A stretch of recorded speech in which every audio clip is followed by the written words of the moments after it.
ఈ ఒలింపిక్స్లో 22 ఏళ్ల తెలుగు ఆర్చర్ ధీరజ్పై మంచి అంచనాలున్నాయి. అతను గతేడాది ఆసియా క్వాలిఫైయర్ సత్తా చాటి ఒలింపిక్స్ బెర్త్ పట్టేశాడు. ఆర్చరీలో ప్యారిస్ ఒలింపిక్స్ బెర్త్ దక్కించుకున్న తొలి భారత ఆర్చర్ అతనే. గత కొంతకాలంగా అతను నిలకడగా రాణిస్తున్నాడు.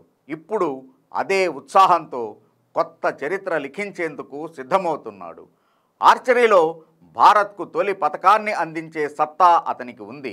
అంటాల్యా ప్రపంచ కప్లో వ్యక్తిగత కాంస్యంతో అదరగొట్టాడు.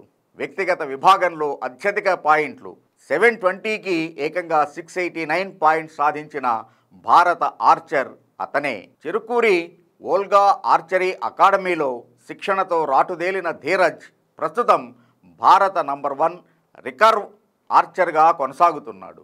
గతేడాది ఆసియా క్రీడల్లో పురుషుల టీం రజతం, ఈ ఏడాది ఏప్రిల్లో షాంఘై ప్రపంచ కప్లో చారిత్రక టీం స్వర్ణం గెలవటంలో అతను కీలక పాత్ర పోషించాడు. ఇప్పటి వరకు ప్రపంచ కప్ వివిధ విభాగాల్లో కలిపి ఓ స్వర్ణం, రజతం, 6 కాంస్యాలు గెలిచాడు. అతడు ప్యారిస్ ఒత్తిడిని దాటి నిలకడ కొనసాగిస్తే పతకం గెలిచే అవకాశం ఉంది. మరోవైపు పురుషుల టీం విభాగంలో తరుణ్, ప్రవీణ్ కలిసి ధీరజ్ పతకం కోసం గట్టి పోటీనిచ్చే ఆస్కారం ఉంది.